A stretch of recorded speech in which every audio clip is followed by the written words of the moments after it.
Et bonjour à toutes. Tirage du matin. Aujourd'hui, ça va être un peu des remises en question. Vous allez voir dans les cartes que j'ai sorties et les pions et les galets. Elles partent toutes évidemment de la même chose comme d'habitude dans les guidances. Les cartes ou les pions ou les galets se parlent toujours à eux-mêmes. Ici, nous avons la justice. Alors la justice, c'est pas la justice en soi, procès ou quoi que ce soit. C'est simplement qu'il va falloir se mettre en accord avec vous-même. C'est-à-dire, affronter les problèmes, quand ils se posent et ne pas, dire: «Je reporterai au demain», s'il y a des problèmes, il faut les gérer actuellement, maintenant. Parce qu'ici, vous avez l'isolement, la protection, la pénitence. C'est-à-dire, vous avez tendance un peu: «Je m'isole, j'ai des problèmes, je m'isole, je vais attendre un petit peu demain que ça aille mieux», alors qu'en fin de compte, demain, ça n'ira toujours pas mieux et ça ne fera qu'empirer les problèmes. Vous avez la protection donc qui veut dire qu'il y a besoin, si vous voulez, d'une période d'isolement, une période de remise en question avec vous-même pour pouvoir avancer. Cette pénitence n'est pas obligatoire puisque vous avez donc la protection et vous allez pouvoir vous en sortir si vous réfléchissez bien et si vous prenez les problèmes à bras-le-corps plutôt que les inhiber puisque c'est pas telle n'est pas la solution. Ici, vous avez donc compréhension, la vérité et donc la guérison, du deuil. Donc la vérité, c'est affronter la vérité d'une situation X ou Y, on va voir dans les autres cartes. La compréhension, c'est-à-dire, vous ne comprenez pas le problème où il se situe. Vous avez l'impression un peu que c'est une fatalité qui s'abat sur vous, c'est pas la fatalité, c'est simplement qu'en fin de compte, vous ne regardez pas la vérité en face et ça vous pénalise parce qu'en fin de compte, vous n'arrivez pas à faire le deuil d'une situation.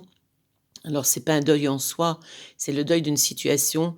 Imaginons, vous aviez des finances prospères, maintenant c'est pas le cas et vous vivez toujours dans le côté: «J'ai des finances prospères» et vous allez vous endetter et ça sert strictement à rien sauf, à inhiber le problème et puis à vous en créer, d'autres nettement plus importants. Donc on a le lâcher prise, on a l'évolution positive d'ici quelques jours. Vous allez un petit peu réfléchir à ce que je suis en train de vous expliquer. Il y aura la réussite à la suite, mais d'abord, va falloir se remettre en question et pas qu'un peu. Ici, nous avons donc le sorbier. Vous voyez des dettes, des amendes, des taxes, des pénalités de retard, etc., des dépenses inutiles. C'est-à-dire, vous n'avez pas le moral, vous allez faire des achats compulsifs qui vont vous servir strictement à rien, sauf à vous entêter encore plus, alors que vous avez des finances qui sont déjà loin d'être brillantes. Euh, Ici, nous avons donc l'adaptation, la spiritualité, le sacrifice, la mission, l'attente. Vous attendez un peu que ça se passe, vous voyez? Oui, ben, aujourd'hui, c'est difficile, demain, ça ira mieux. Le côté un peu jean foutiste et en fin de compte, demain, ça n'ira pas mieux. Il va falloir bon, il y a des sacrifices, il va falloir les faire, ces sacrifices. Genre, j'ai un problème financier, je me serre un peu la ceinture pour redresser la barre. C'est pas, «Oh allez, je vais m'acheter un truc parce que ça va me faire plaisir, ça va me remonter le moral sur le moment». Parce qu'en fin de compte, ça va creuser votre écart financier. On vous demande, donc, l'attente n'est pas l'attente, «J'attends et je ne fais rien». C'est l'attente, il va falloir un petit peu de temps pour que les choses puissent se redresser. Donc soyez hyper vigilants avec vos finances parce qu'on vous dit, la même chose et dans votre façon d'être, dans votre façon de réagir par rapport aux gens. L'astuce, l'aridité, la négligence, la séduction, les problèmes professionnels. Vous voyez, il y a ce côté, qui revient où en fin de compte, il y a l'aridité sur, le côté surtout financier. Il y a problème professionnel, on n'est pas forcément bien dans sa situation. On est dans une place où on n'est pas forcément bien payé. On sait qu'on devrait changer pour avoir un salaire à la hauteur, de ce qu'on peut faire et puis en fin de compte, on reste dans son petit plan-plan en disant: «Oui, mais ça va aller mieux, d'ici quelque temps». Ça va pas aller mieux, donc commencez à chercher un autre job. Alors maintenant, on quitte pas la proie pour l'ombre, on fait pas tout et n'importe quoi, surtout à l'époque actuelle, mais ne vous contentez pas, ou si vous avez des problèmes financiers, bah, vous rajoutez un deuxième job, vous voyez? Je veux dire, moi j'ai fait ça pendant des années quand j'étais jeune. Je faisais 3 boulots dans une journée, je suis toujours vivante jusqu'à preuve du contraire. Donc vous pouvez faire, des petits jobs, si vous êtes doué dans quelque chose, voilà, vous avez votre boulot principal et vous faites un autre job, bon d'accord, ça vous prend du temps, mais d'un autre côté, ça va permettre de rétablir les finances. Parce que là, ici, il y a la résistance, l'allégresse, les choix affectifs. C'est pareil dans l'affect, en fin de compte, vous avez aussi des mauvais choix, et puis, vous restez dans une situation, qui n'est pas forcément la bonne. Vous avez un peu la flemme parce que là-dedans, il y a aussi un peu de flemmagite aiguë. On a la flemme de changer de boulot, même si on sait qu'on est mal payé et que ça va créer des galères financières. On a la flemme, dans le côté affectif. Moi, je suis avec quelqu'un, je suis pas forcément bien, mais je reste, histoire, plus de faire décoratif que quelque chose d'intelligent.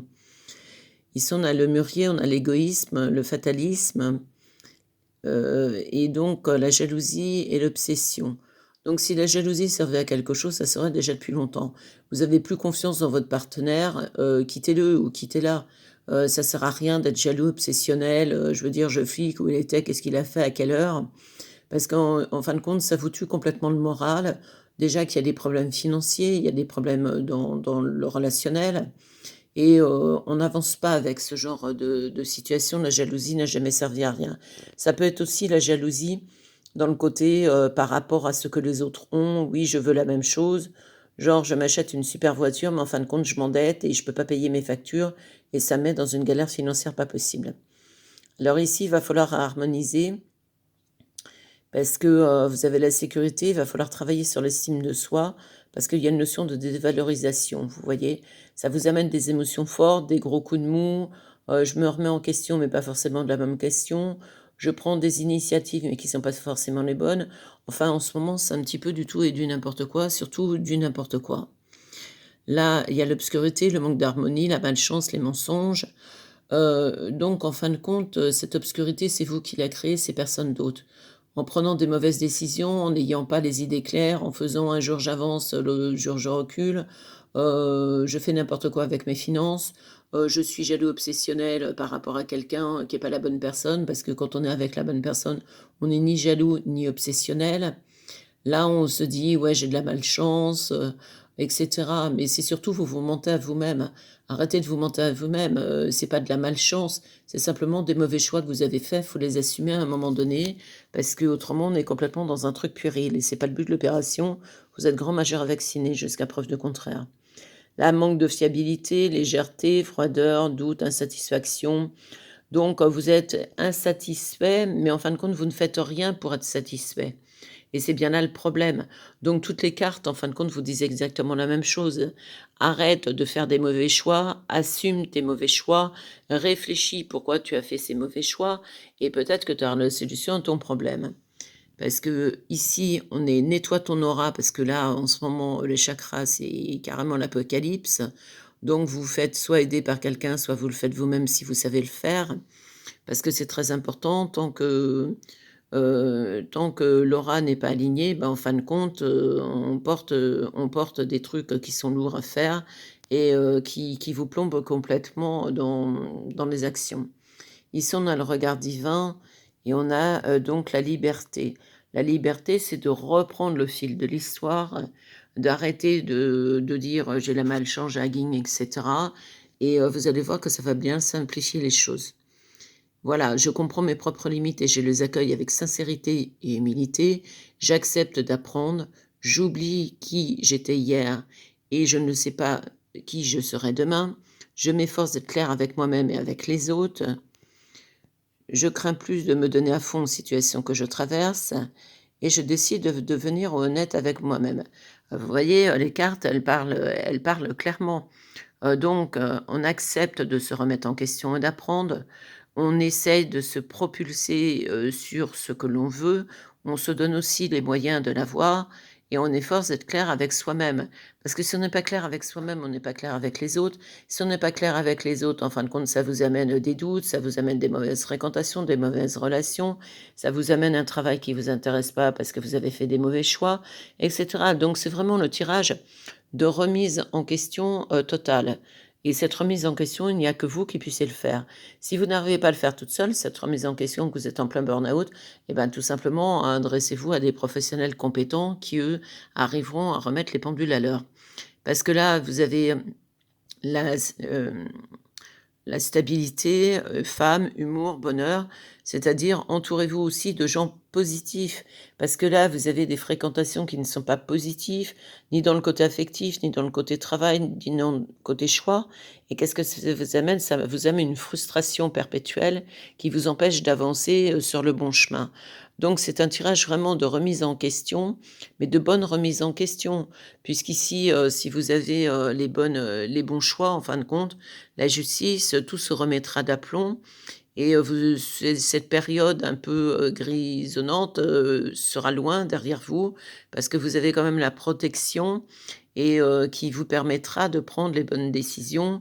Le bonheur, la femme, la stabilité, l'humour, donc on remet un peu de l'humour dans sa vie parce qu'un peu c'est la sinistrose et puis, tout ça va se remettre d'aplomb d'ici quelque temps. Maintenant, aide-toi, le ciel t'aidera, le vieil adage a fait ses preuves. C'est à vous de faire la nécessaire et c'est pas, je me plains de tout et je fais jamais rien. C'est je dis: «Oui, j'ai une période de malchance en ce moment», ce qui peut arriver à beaucoup, mais je fais en sorte que cette période de malchance soit très provisoire et que je reparte sur de bonnes bases. J'espère que ce tirage vous aura parlé et puis, passez une bonne journée.